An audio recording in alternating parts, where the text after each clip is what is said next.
My name is Daphne Palmer. I'm 34 years old. 4 weeks ago, I stood in a ballroom filled with 200 people, my father's colleagues, business partners and family friends, and watched my mother lean into a microphone and say, "At least Daphne found a husband, even if we don't know what he does for a living." The room laughed, my father smiled, my sister smirked, and my husband, the man they'd dismissed as a nobody for 5 years, slowly pushed back his chair and stood up. What happened next made my father's business partner drop her wine glass, made my mother go pale, and made my sister finally understand why I'd never once asked our parents for money. Before I tell you this story, please take a moment to like and subscribe, but only if you genuinely enjoy it, and I'd love to know where are you watching from and what time is it there. The rain was coming down hard the night I met Mitchell, 7 years ago. I was 28, completely drained from 10 straight hours of parent-teacher conferences. My feet ached, my brain was foggy, and I desperately needed a giant cup of coffee. The tiny cafe near my elementary school was packed with people escaping the storm. The air smelled of roasted beans and damp wool. I scanned the room, my heart sinking. There was only one empty chair left. It sat right across from a man who was typing furiously on a silver laptop. I took a deep, shaky breath. "Mind if I sit here?" I asked, my voice barely above a whisper. He stopped typing and looked up. He had these dark, quiet eyes and a surprisingly warm smile that reached all the way across the table. "Please," he said. We didn't actually speak much that first evening. He worked. I graded a mountain of spelling tests. Just a nice, quiet stranger, I thought to myself. But there was a strange, buzzing comfort in that shared silence. When I finally gathered my heavy bags to leave, he paused, looked right into my eyes and said, "Same time tomorrow." My heart gave a tiny skip. I came back the next day. So did he. For 3 whole months, that little corner table became our private island. He told me he worked in education. I proudly told him I taught 4th grade. It was so perfectly simple. He never once asked about my family's bank accounts. I never asked about his background. For the first time in my entire life, someone was truly looking at me. He doesn't see Richard Palmer's disappointing daughter, I realized one afternoon. He doesn't see my perfect sister's shadow. He just sees Daphne. When Mitchell finally asked me out to a real dinner, I blurted out yes before he even finished his sentence. We dated for 3 beautiful years. Our time together was built on simple things: browsing fresh fruit at Sunday farmers markets, cozy movie nights on his worn-out couch. He cooked pasta for me in his modest, tiny apartment, and I fell completely in love with the gentle way he listened. He really, truly listened. When I talked about my struggling students, his eyes never drifted away. But when he finally proposed, holding out a simple, lovely ring under the streetlights, a cold knot formed in my stomach. I didn't tell my parents for 4 agonizing weeks. "I know exactly what they will say," I told myself, dreading the inevitable storm. He had mentioned his startup was in stealth mode, a quiet, highly secret building phase. He only ever used his first name with me early on, keeping the immense weight of his real family name, Snyder Palmer, totally out of our simple life. It was our safe place, our sanctuary. "He works in education." My mother's voice over the phone dripped with icy disappointment. "What does that even mean, Daphne?" "It means he helps kids learn, Mom," I said, gripping the receiver until my knuckles turned white. She let out a long, heavy sigh that felt like a slap. "So he's just a teacher like you." "Daphne, I had such high hopes for you." Mitchell never pressured me to explain exactly what he did. Once, as we walked through a quiet park, I finally asked him why he kept things so vague. He stopped, took my hand in both of his, and looked deep into my eyes. "I don't want your family to like me for what I have," he said softly. "I want them to like me for exactly who I am." I didn't fully understand what he meant back then, but I had learned very early that in my house, a person's worth was only measured in dollar signs, so I stopped bringing the people I loved into that toxic math problem. But I had no idea that my desperate silence was about to drag the man I loved into the most brutal and public trap of his life. The signs were always there, glowing like neon warnings in the dark. I just squeezed my eyes shut, desperate to pretend they didn't exist. Every Thanksgiving, every Christmas, every lavish birthday dinner at my parents' sprawling estate, the painful pattern repeated itself. The dining room was always freezing, the long mahogany table glittering with expensive crystal and cold expectations. "Morgan, darling, tell everyone about the Harrison deal," my mother would practically sing, her eyes shining with pure adoration at my younger sister. $3 million. Can you even imagine? Morgan would toss her perfectly styled hair over her shoulder and launch into a thrilling tale of fierce corporate negotiations. The entire room, uncles, aunts, wealthy business partners, would lean forward, breathless, acting like she had just announced a miracle cure for a deadly disease.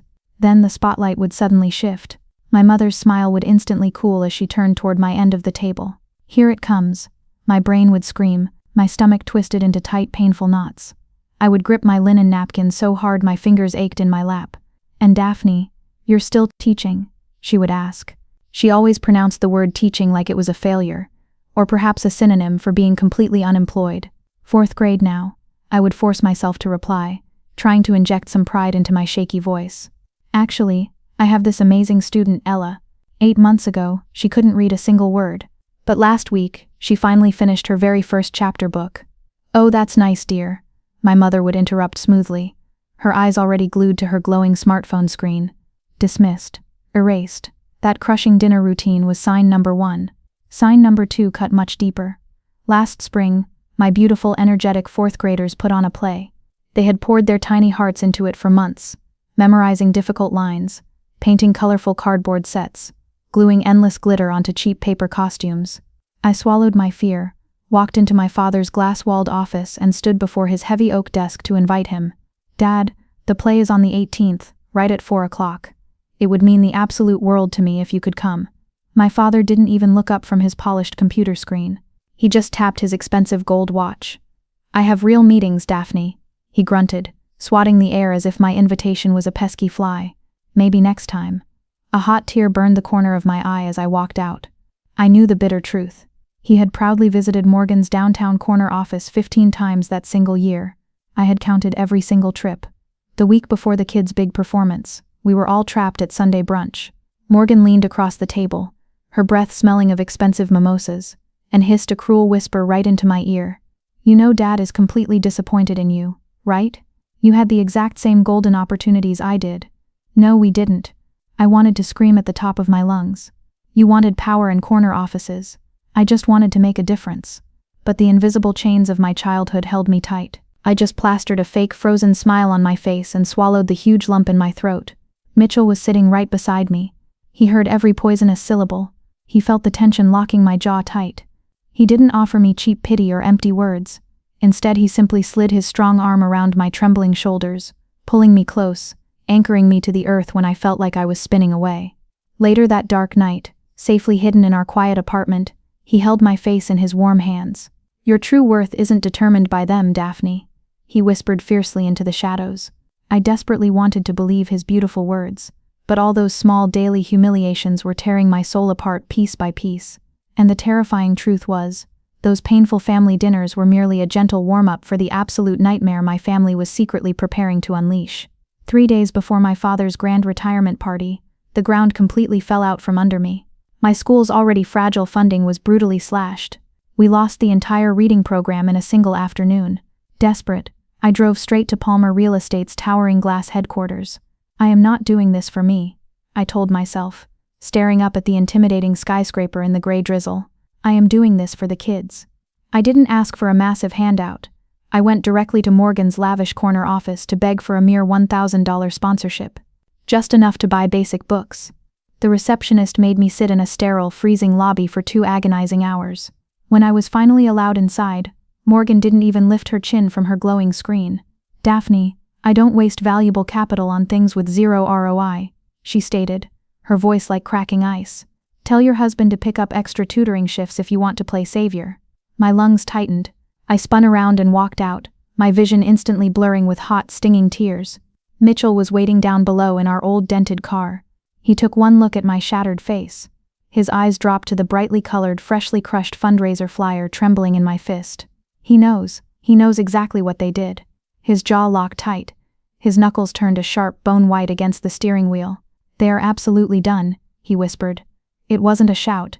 It was a dangerous, breathless calm that made the air in the tiny car stand perfectly still. "I am not letting them do this to you anymore, Daphne." Then the retirement party exploded into our lives. The invite arrived on a gloomy Thursday afternoon. It was just a forwarded, generic email.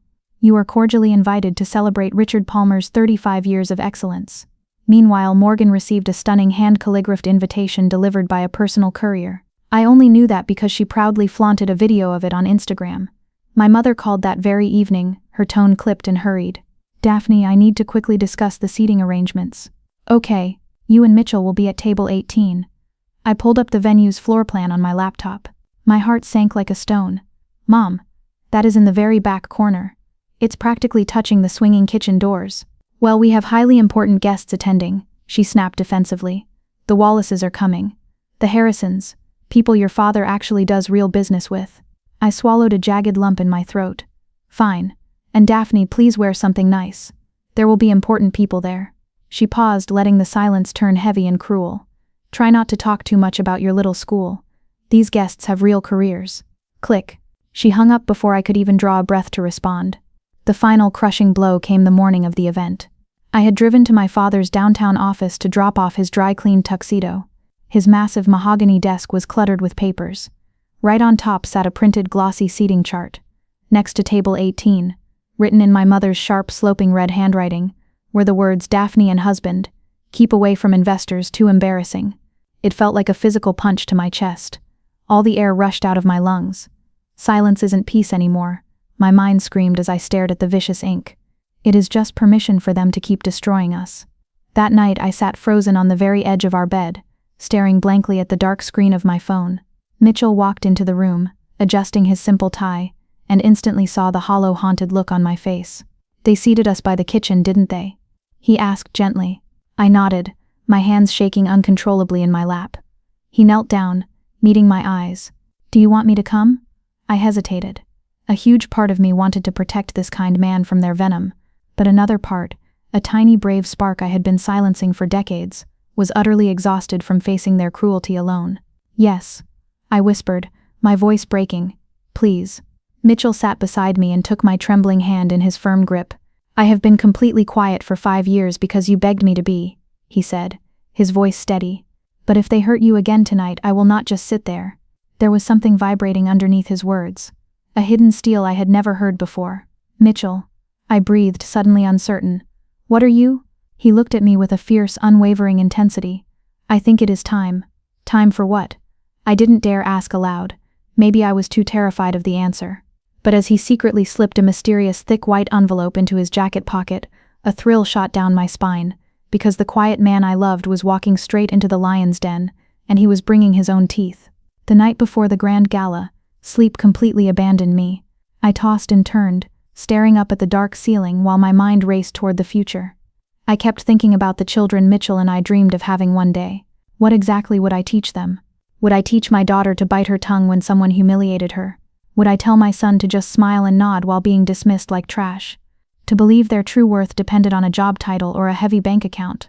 No, absolutely not. So why on earth was I still forcing myself to learn those toxic lessons?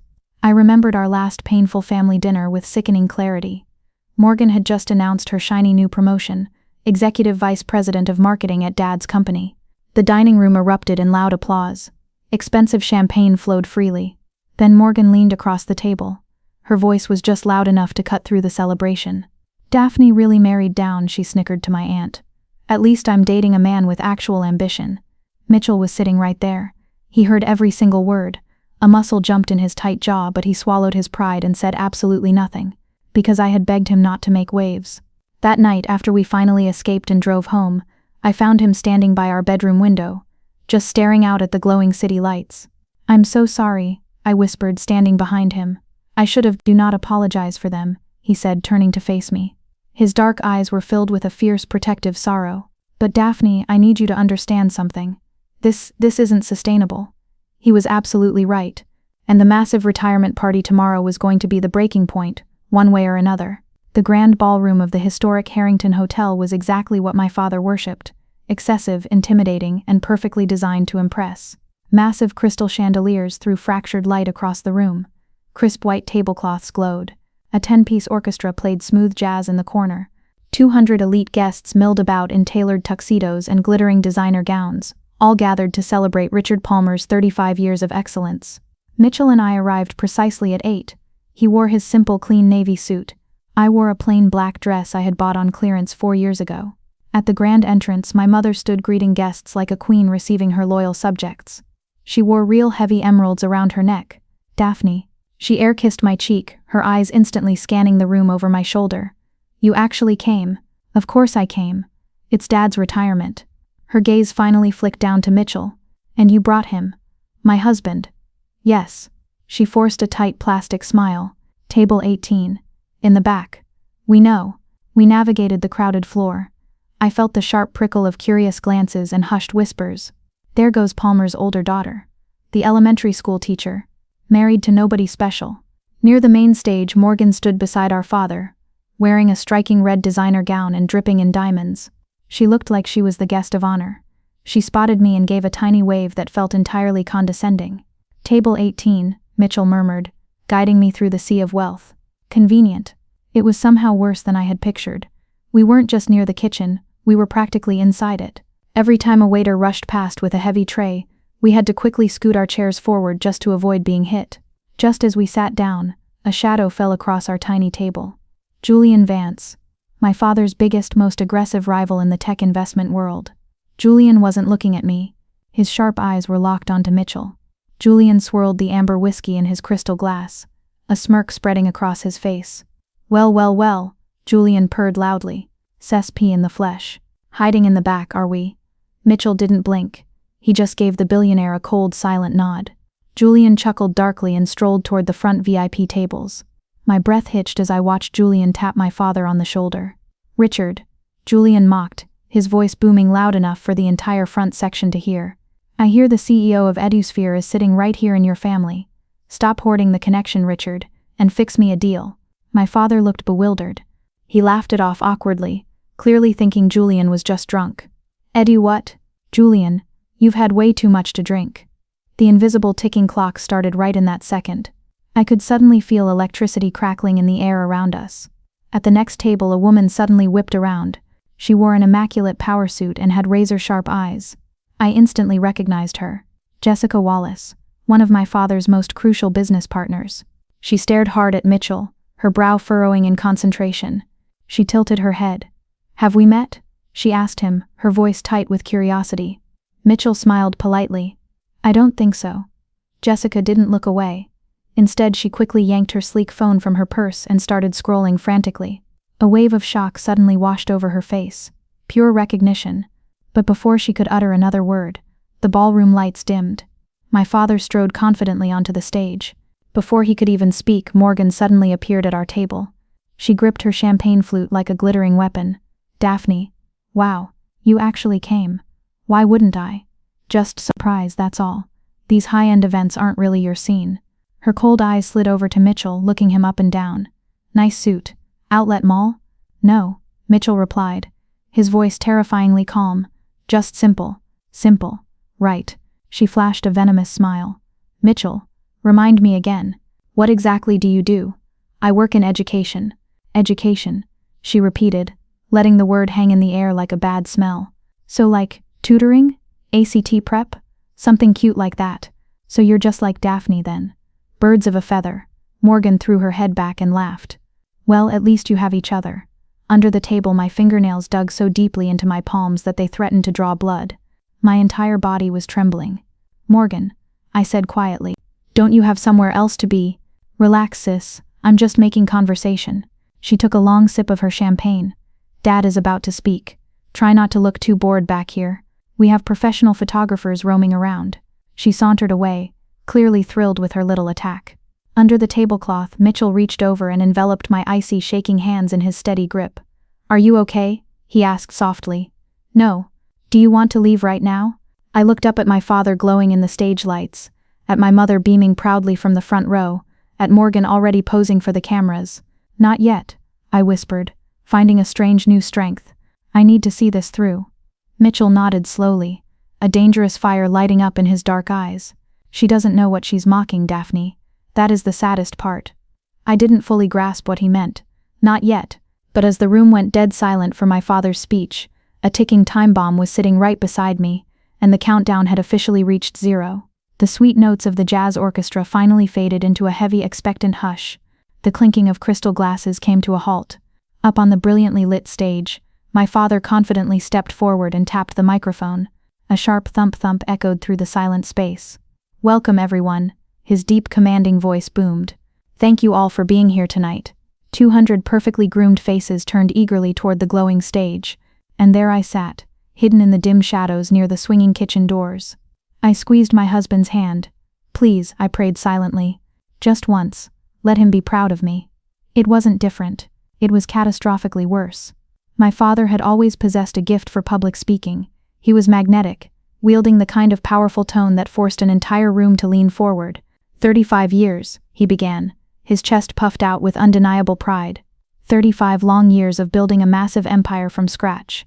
Decades of fierce deals, high-stakes negotiations, and yes, quite a few sleepless nights. A wave of polite laughter rippled through the elite crowd.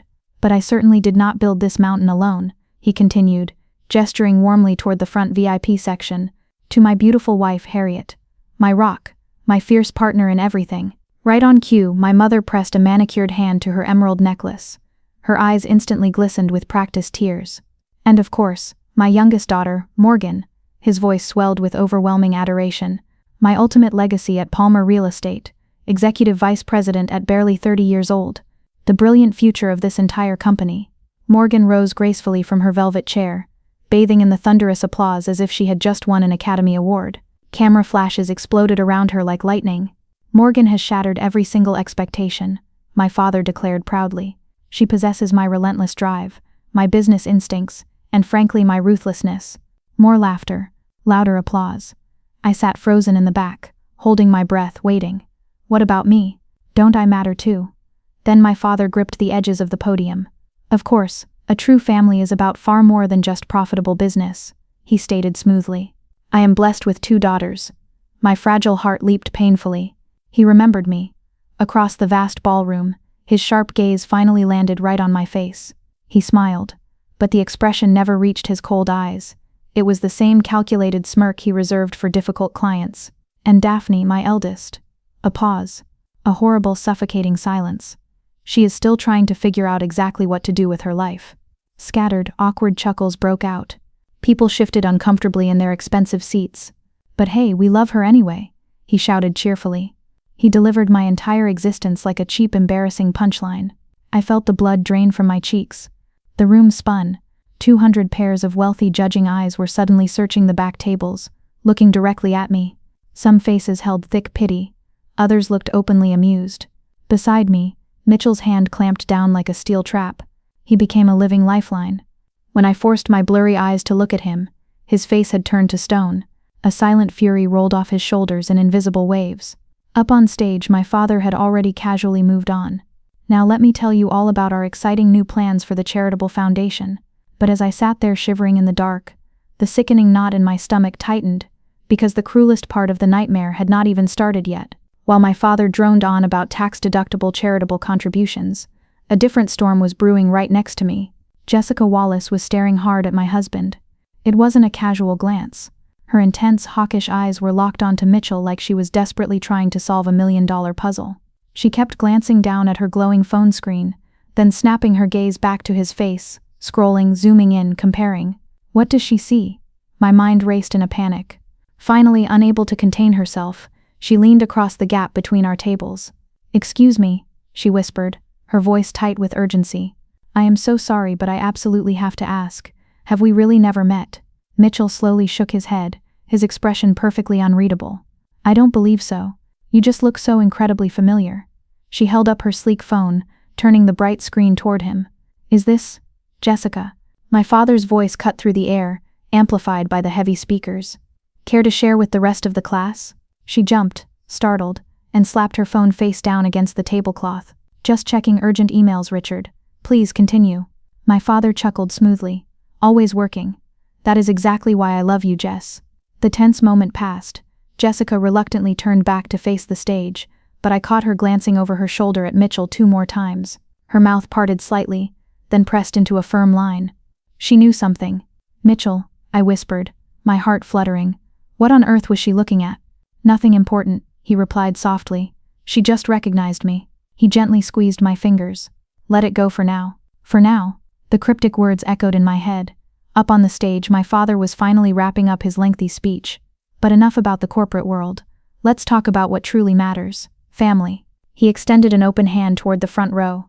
My mother rose with the sweeping grace of a queen and glided up the stairs to join him. Harriet, my love, would you like to say a few words? She took the heavy microphone with practiced chilling ease. "Thank you, darling."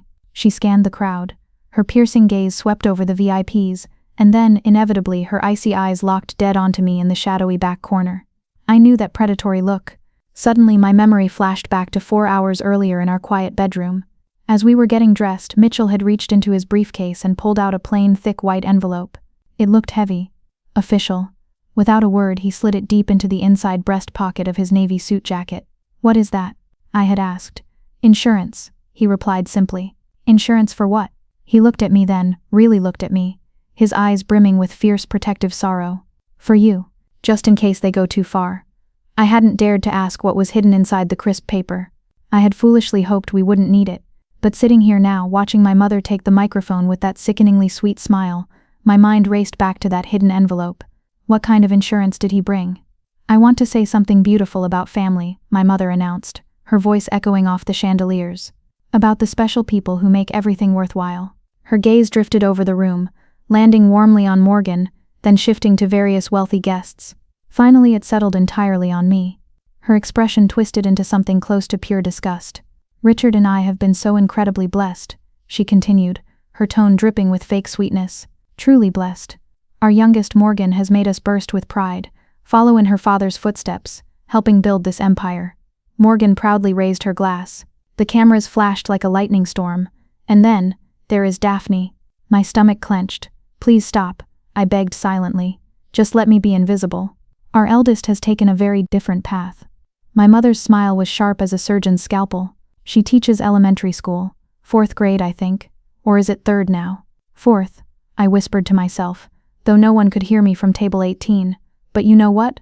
my mother chirped, her eyes gleaming with wicked delight. "At least she finally found a husband." She paused, letting the cruel setup hang heavily in the air. "Even if we still have absolutely no idea what he actually does for a living." The entire room erupted. 200 people burst into roaring laughter. My chest seized. I stopped breathing. The pure humiliation burned through my veins like acid. The laughter rolled through the ballroom like a crushing ocean wave. My father took the microphone back from my mother, chuckling along with his friends. Now, Harriet, let's play nice." But his eyes were dancing happily. "Daphne certainly has her own unique talents," he said loudly. "In this harsh world, some people are simply born to lead," he continued, gesturing toward Morgan. "And others, well, others are just meant to support. Daphne has always been a supporter." I sat frozen in my rickety wooden chair, unable to move a muscle. This was a brutal public execution. "We have tried desperately to guide her, of course," he sighed, playing the tragic hero. "We offered her high-paying positions here at the firm. We offered to pay for a master's degree. But Daphne chose, well, whatever it is she chose." A low murmur of sympathetic pity swept through the wealthy crowd. Poor Richard, saddled with such a disappointing daughter. But hey, that is family, right? He raised his glass high into the bright lights. "You have to love them anyway, even when they fail to meet your expectations. To family. To family."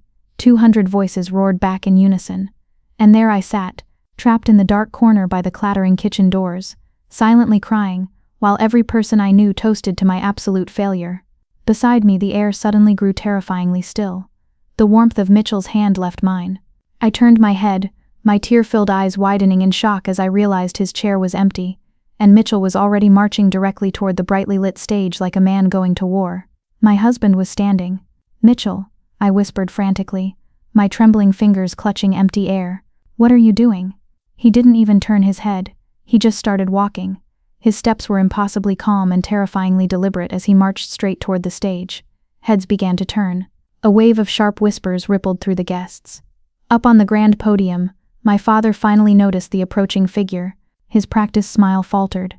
"Can I help you?" he demanded, his voice thick with annoyance. Mitchell didn't hesitate. He stepped onto the carpeted stage, the bright spotlights catching the sharp angles of his face. He looked out at the massive sea of faces, powerful investors, elite partners, close family friends. Then he leaned into the microphone.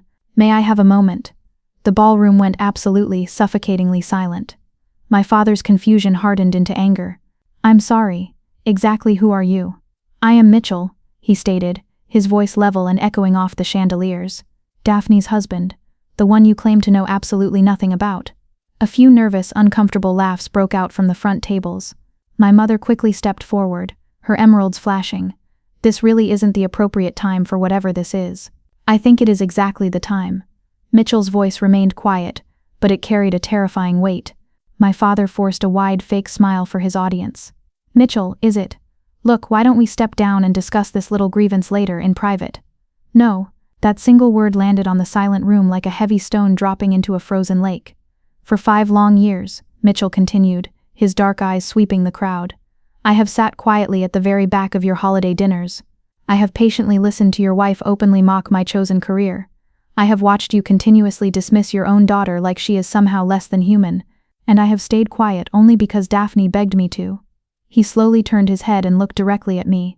His eyes were incredibly soft, filled with a profound, aching sadness.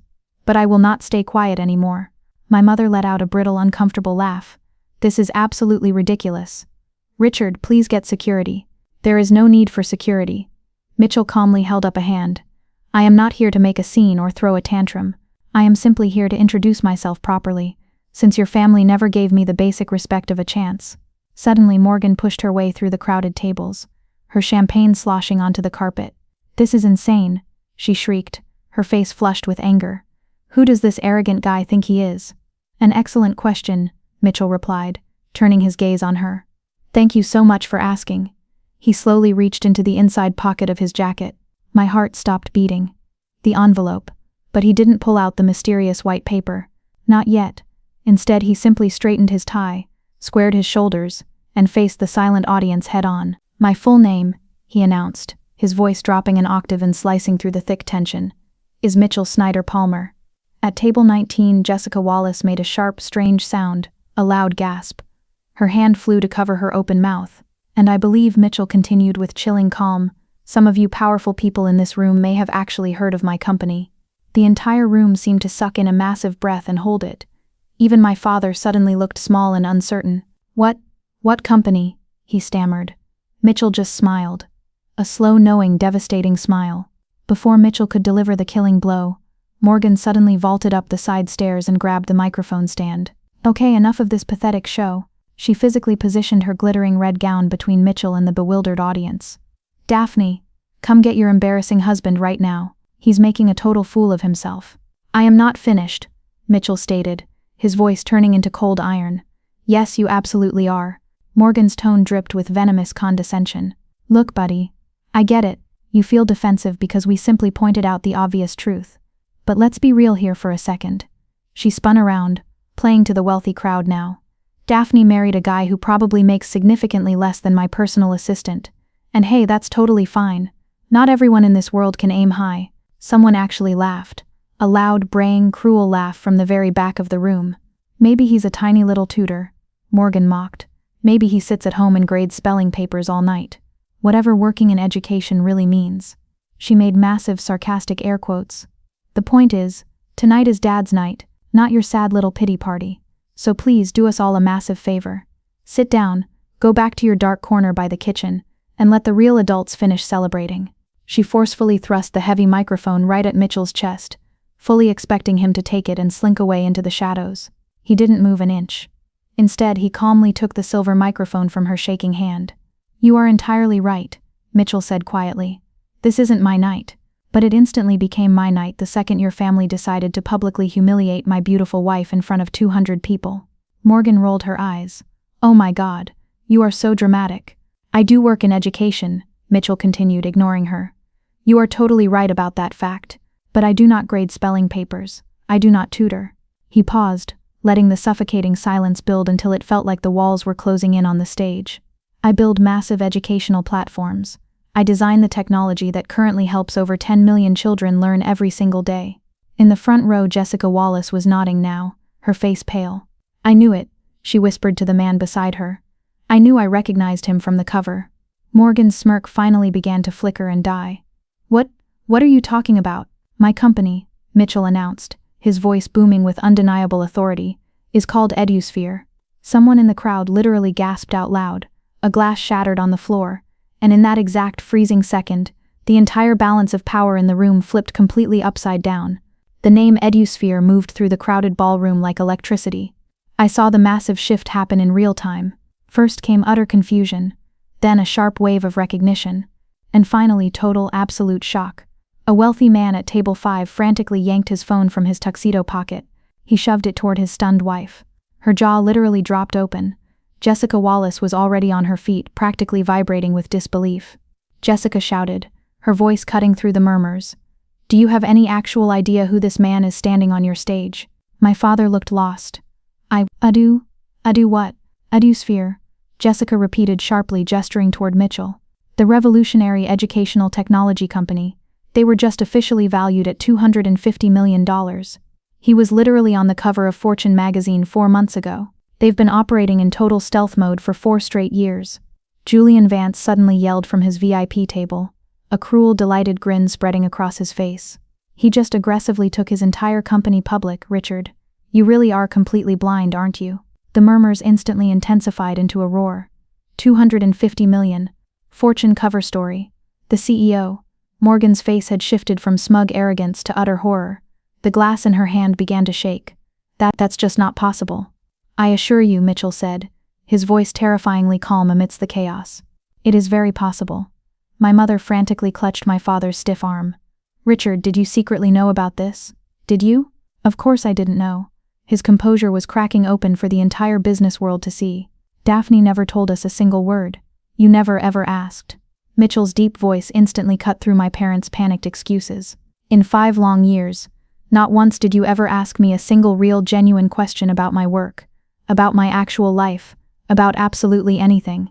He took a slow, deliberate step forward. The bright stage spotlight followed him, casting a long, heavy shadow across my shivering parents. "You automatically assumed I was a nobody, simply because I didn't loudly brag," Mitchell continued, his tone turning to freezing steel. "Because I didn't drop rich names or flash money in your faces. Because I sat quietly at your dinners, and never once tried to impress you." The ballroom fell utterly, completely silent again. Not a single person moved. "Last year, Fortune officially named me one of their 40 under 40 in global education," Mitchell declared, holding the entire room hostage. "I have been interviewed by CNBC, Bloomberg, and the Financial Times. I have eaten lunches with influential senators and shaken hands with 2 sitting presidents." He slowly turned his head and looked directly into Morgan's terrified eyes. "I assure you I do not make less than your assistant. But even if I did, that still wouldn't justify the cruel things you just said about my wife." Jessica Wallace practically pushed her way past my father to get closer to the stage. "I knew I recognized you instantly. You were on the cover of Wired magazine last summer." She violently turned to my father, accusation burning in her voice. "Richard, the golden opportunity was literally sitting right there at your own dinner table." My father's face was a mask of barely controlled panic. Sweat beaded on his forehead. You never bothered to find out," Mitchell finished coldly. Then Mitchell slowly reached deep into his navy suit jacket and finally pulled out the thick white envelope.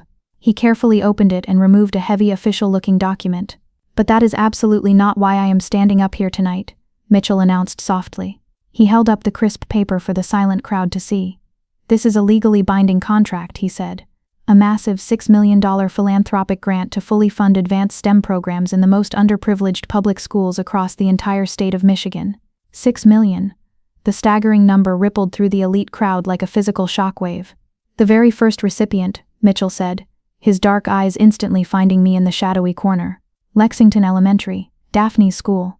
But there is a crucial second part to this contract." His voice suddenly boomed. He turned to face my father, his eyes burning with intensity. "Richard, last month your development firm quietly filed a legal notice to buy the land sitting right under Lexington Elementary. You planned to bulldoze my wife's entire school just to build another luxury strip mall. You didn't care about those kids. And you absolutely didn't care about destroying Daphne's life's work." My father's jaw dropped open. A collective horrified gasp sucked all the air straight out of the crowded room. "So," Mitchell continued smoothly, holding the contract high, "Edusphere bought the land first. We easily outbid you by triple the amount. It now belongs entirely to an irrevocable protected educational trust." He gestured toward the heavy back doors. They swung open with a thud. A man in a simple tweed suit walked into the ballroom, Principal Ramirez. He walked straight down the aisle and stood right beside Mitchell on the grand stage. "Principal Ramirez," Mitchell commanded softly, "can tell all of you exactly what Daphne really does." Ramirez took the microphone, his weathered hands trembling slightly. "For 5 exhausting years," Ramirez declared, looking directly into my parents' shocked faces, Daphne Palmer has secretly paid the lunch debts for 30 of our poorest students straight out of her own teaching salary. She bought winter coats for freezing kids. She stayed in her classroom until 7 p.m. every single night. While you were busy being publicly embarrassed by her, she was literally saving children's lives. I broke down. Deep racking sobs tore straight from my throat. Mitchell instantly walked off the stage, rushing to my corner and tightly enveloping me in his strong arms. Your daughter, Mitchell continued loudly, his voice echoing from the back of the room as he held me, teaches children who have absolutely nothing. She shows up every single day for the kids that society has forgotten. She buys supplies with her own hard-earned money. She fundamentally changes their lives. His voice suddenly cracked slightly. And you have the audacity to call her a disappointment? You dare to call her just a supporter? He shook his head. Daphne is the exact reason I built my company, because I saw what incredible teachers like her do every single day. He looked back toward my terrified parents. My father gray-faced, my mother frantically clutching her pearls in horror. I work in education, Mitchell stated softly into the dead silence. I just happen to own the entire company. He held up the heavy contract so the elite crowd could clearly see the EduSphere logo printed boldly at the top. This isn't charity, he declared firmly. This is a serious investment, because what Daphne does absolutely matters. He stepped completely away from the microphone and turned toward me. The crowd practically parted like the Red Sea, their eyes fixed on us in absolute awe. I slowly stood up from table 18. My legs were shaking. When Mitchell reached me, he gently took both of my trembling hands in his. I am so deeply sorry I didn't do this sooner, he whispered. I kept hoping they would finally see you. The real you. Exactly the way I see you. Mitchell, I sobbed, completely unable to find the words. I have never been prouder to be your husband, he said softly, wiping a tear from my cheek. But as the ballroom stood frozen in stunned silence, a shaky voice suddenly broke through the crowd behind us, and I realized my family was not done trying to drag me back into their toxic orbit. Behind us, I heard my mother's voice trembling weakly. Daphne, honey, why didn't you tell us? And there it was, the single pathetic question that held absolutely everything that was fundamentally wrong with my family. As if his bank account was the magic password to finally earn your love, I thought, a bitter taste rising in my mouth. I slowly turned around to face her. My father stood completely frozen beside her, looking like a shattered statue. Morgan had cowardly backed away from the stage entirely. Would it have actually mattered? I asked, my voice terrifyingly calm. Of course it would have, my mother cried. Really? I felt something solid and heavy hardening deep inside my chest. It was pure freezing clarity. You have been actively dismissing me for 34 years. You have purposefully made me feel entirely worthless at every opportunity you got.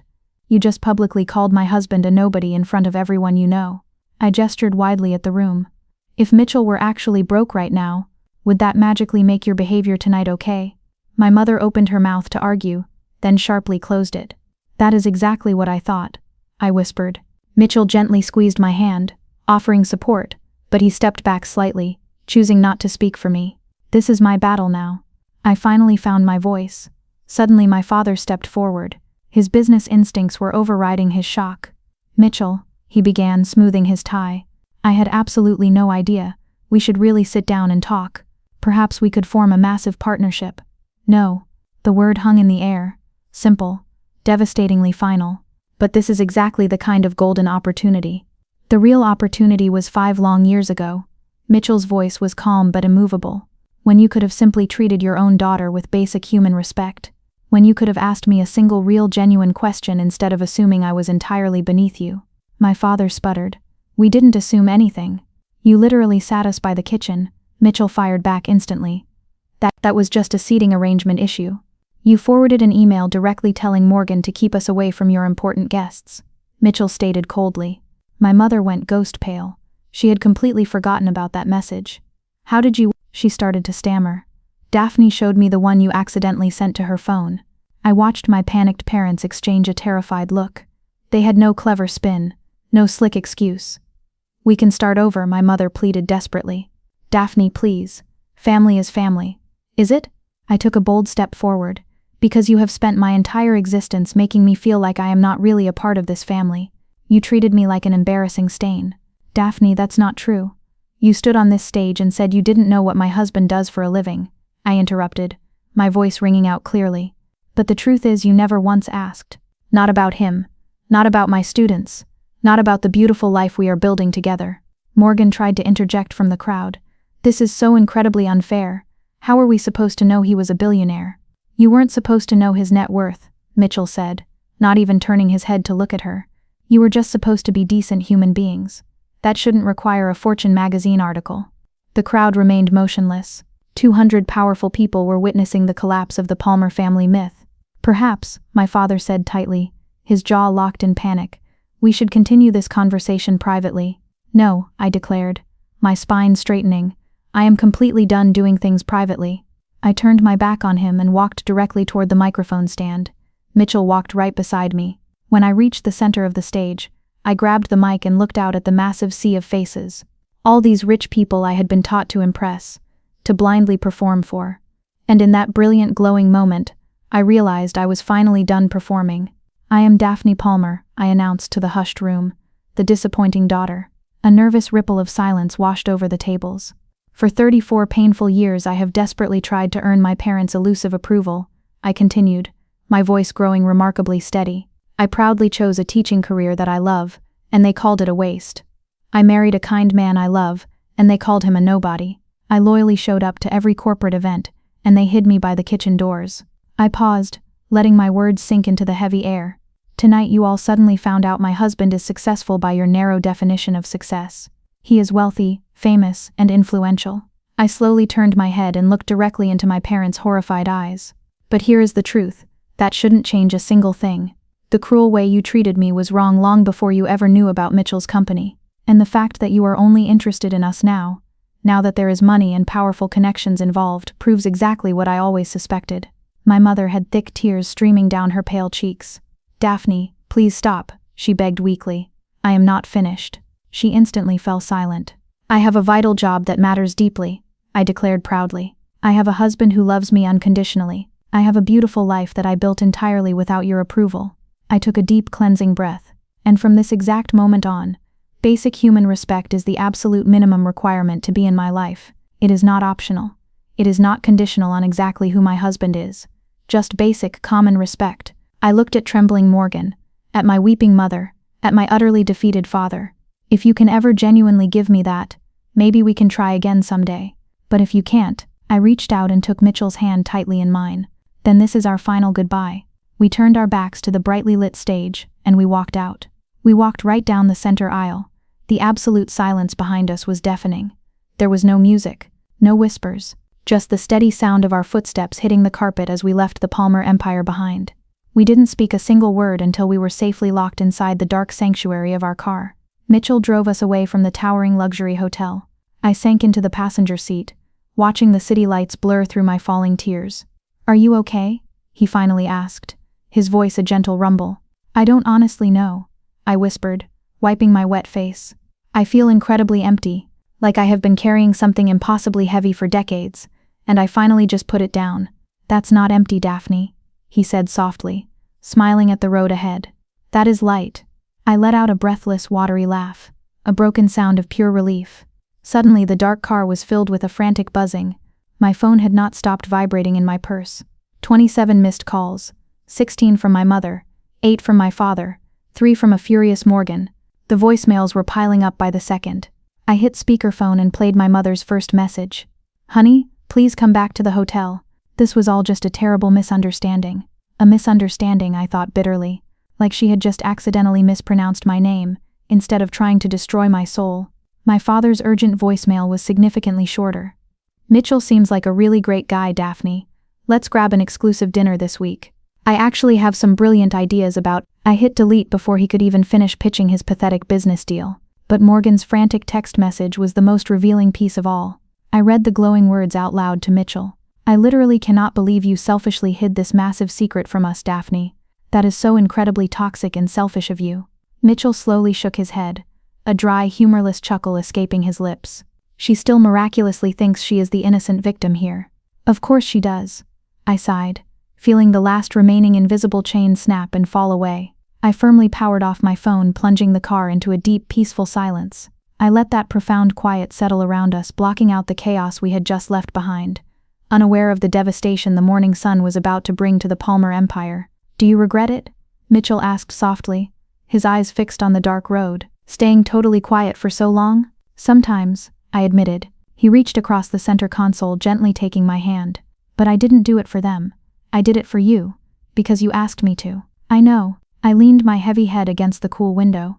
And tonight, I thought about my mother's devastated face, my father's blind panic, Morgan's absolute horror.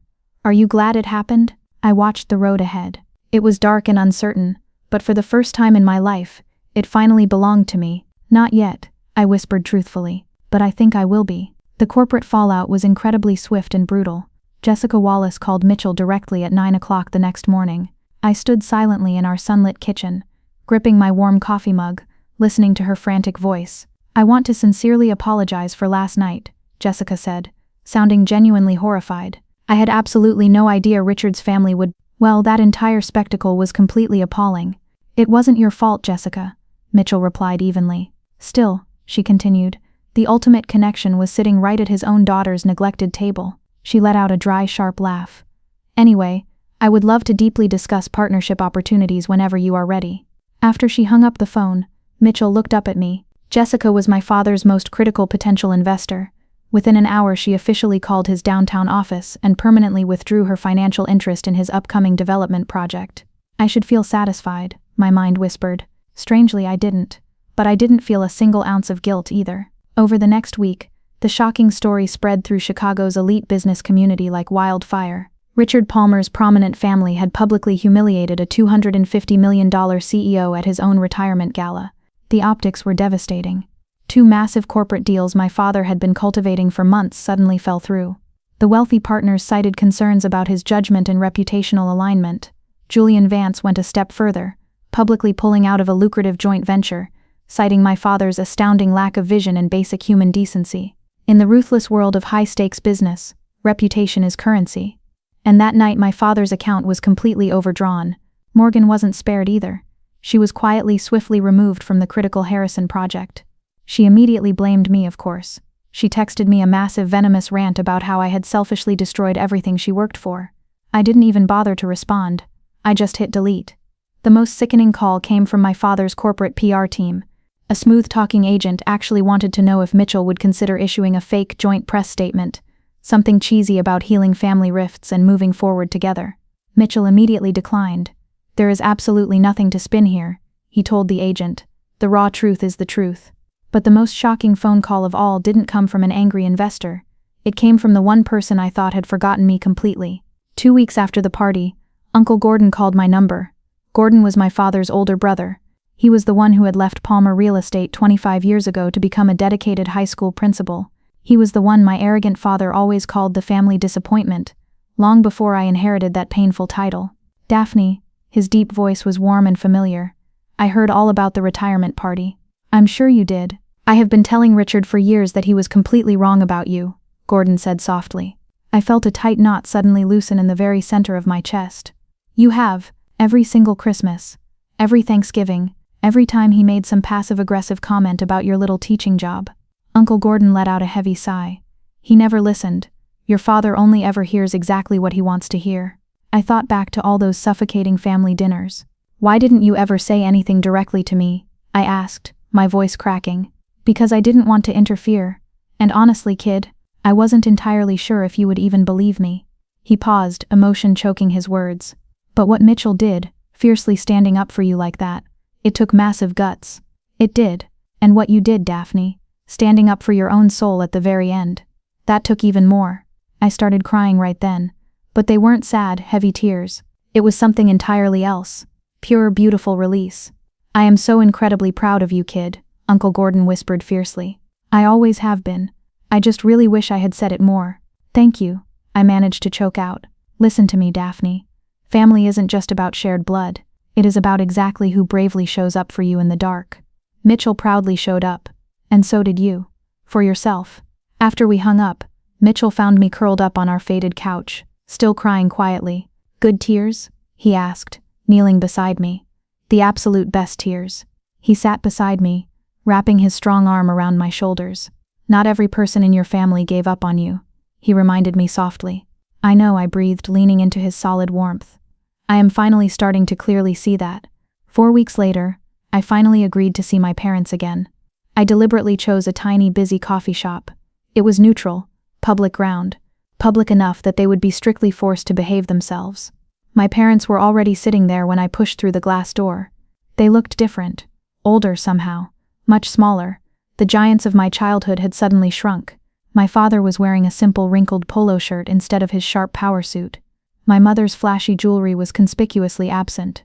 I sat up straight directly across from them. Mitchell had gently offered to come hold my hand. I told him no. This is my personal mountain to climb. Thank you so much for meeting us, my father said. His voice was stiff, rehearsed. And thank you for respecting my boundaries about the location, I replied evenly. An agonizing, awkward pause stretched between us. Daphne, my mother finally started, her manicured hands trembling around her paper cup. We really want to start over. Starting over absolutely requires acknowledging exactly what went wrong in the first place. Another heavy pause. They exchanged a nervous, defeated glance. We were very hard on you, my father admitted, looking down at the table. Because we just wanted more for you. No. I kept my voice level and unbreakable. You were horribly hard on me because I didn't fit your narrow definition of success. There is a massive difference. My mother's eyes glistened with unshed tears. We just desperately wanted you to have total security. A stable future. I have security. I have a stable life. I looked her dead in the eye. Just not the kind you respect. We do respect you, Mom, she pleaded weakly. I firmly held up my hand, stopping her. You publicly called my husband a nobody. You seated us by the kitchen doors. You maliciously forwarded emails about keeping us away from your important guests. She had nothing to say to that. The raw truth was a brick wall they couldn't climb. I am not looking for empty apologies, I continued, my voice calm but laced with steel. Words are cheap. I am looking for actual, proven change. What kind of change? My father asked, his voice barely a whisper. Basic, human respect. Real, genuine questions. Actual loving interest in my daily life. And not just when it financially benefits your company. I looked hard at both of them. I will give you one single chance, but it is entirely conditional. Respect comes first. Always. My mother nodded frantically. My father slowly cleared his throat. We can do that, he promised softly. We will see. My father just stared blankly at the scratched wooden table, a thoroughly broken man who finally realized his massive empire couldn't ever buy back what he had just lost. My mother just sat there and wept silently. That night, Mitchell and I sat peacefully on our tiny apartment balcony. The beautiful city sparkled brightly below us, a bottle of wine sitting half empty between our chairs. How do you honestly feel? He asked, taking a slow sip. I thought about it deeply. I really feel like I am finally starting over, but not with them, with myself. He nodded in quiet understanding. Any lingering regrets? Only that I waited so incredibly long. I leaned against his shoulder, absorbing his warmth, his unbreakable steadiness. You know what is truly strange? I whispered into the cool night air.